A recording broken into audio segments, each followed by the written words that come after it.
The story of Muchalat Harry. According to the Indians, there was once a large number of Bigfoot living on Vancouver Island, a large island, 12,408 square miles in area off the west coast of British Columbia.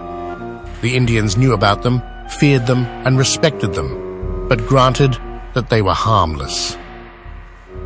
One of the Indians of the Nootka tribe, who lived at Nootka in 1928, claims to have been carried off by them and held captive for some time. The story, told to me by Father Anthony Tahar of Mount Angel Abbey in Oregon, is a curious one. Father Anthony, a much-loved missionary priest who traveled the west coast of Vancouver Island for many years, was living at Nootka at the time of the story, and he knew Muchalat Harry very well. Muchalat Harry was a trapper and something of a rarity among his fellow tribesmen. He was, according to Father Anthony, a tough, fearless man of excellent physique. In the course of his trapping, he was wont to spend long weeks in the forest alone, something that the average Indian did not do in those days. The Indians of the coast were apparently a rather timid people, and they seemed to regard the deep forest as the home and territory of the Bigfoot.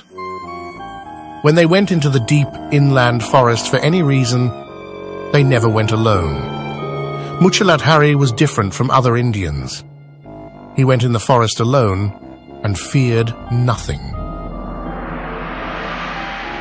Late one autumn, Muchalat Harry set off for the woods with his traps and camping gear. His plan was to set out a trap line and stay in the woods for several months. He headed for his favorite hunting area, the Conuma River, at the head of Tlupana Inlet. From Nootka, he paddled his own canoe to the mouth of the Conuma. There, he cached the canoe and headed upstream on foot.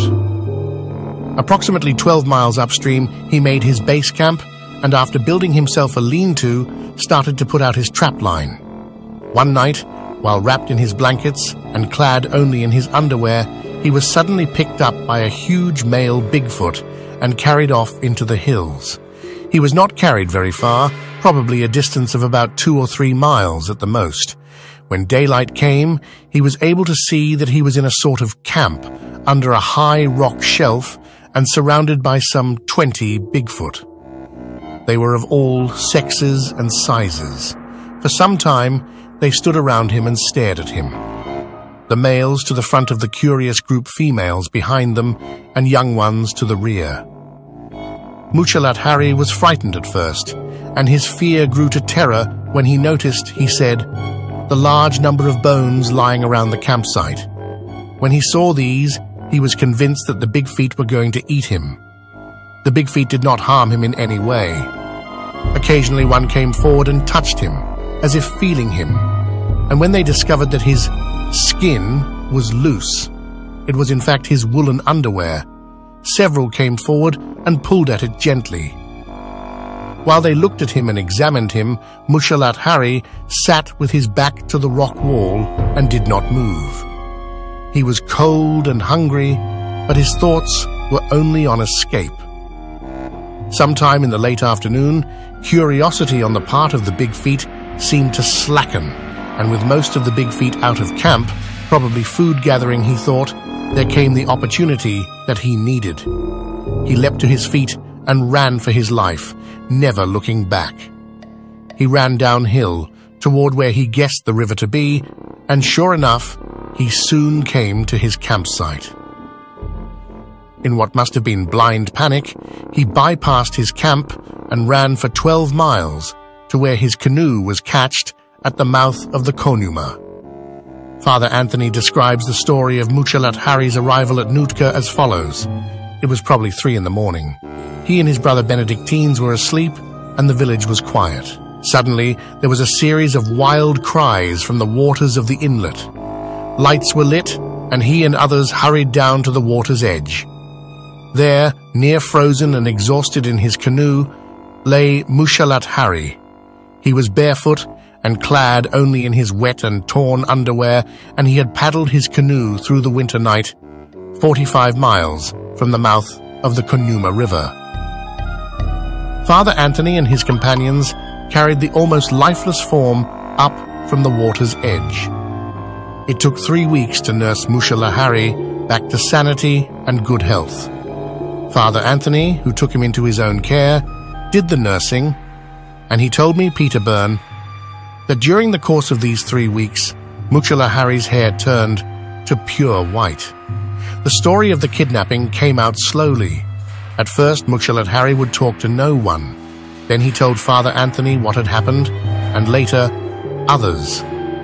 When he was fully recovered to health, he was asked when he planned to go back to collect his belongings, the camp equipment, his pots and pans, his trap line, and above all, his rifle at the lean-to on the Konuma. In 1928, a trap line and all of its pieces must have been worth a great deal to an island Indian. A rifle alone would be regarded as a highly prized possession. But Muchalat Harry never went back to the Konuma. Not only did he never return there, according to Father Anthony, he never left the settlement at Nootka, never went in the woods again for the rest of his life. He preferred to lose all of his valuables and probably hard-won possessions rather than risk another encounter with the Big Feet.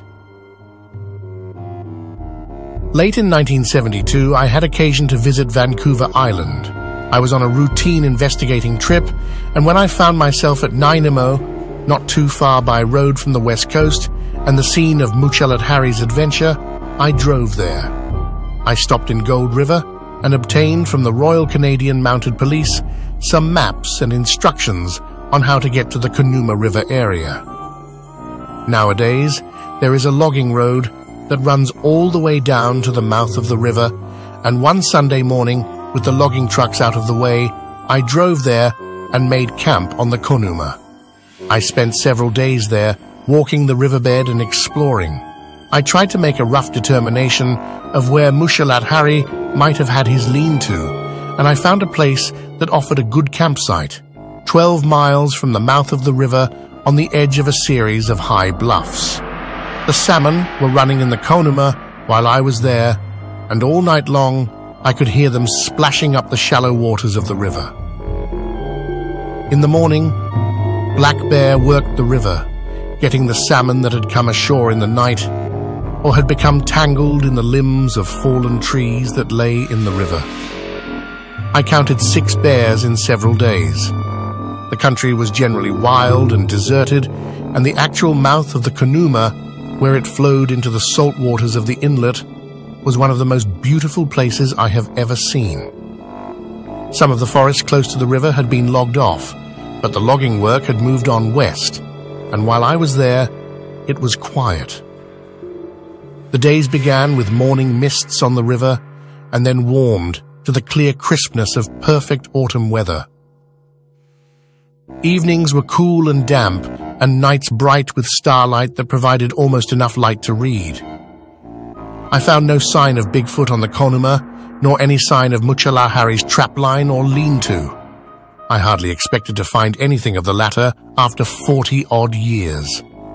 But even though Muchalat Harry was long gone, the river and the forest remained unchanged. The splashing salmon, the cold, clear water of the Konuma, the moss-covered banks, the shallow pools in the forest that the Konuma drained, that were the breeding places of the salmon, the river birds, the plodding bears, the deep, silent waters of the inlet, all were as they must have been 40 years before, when Muchalat Harry catched his canoe and made his camp there.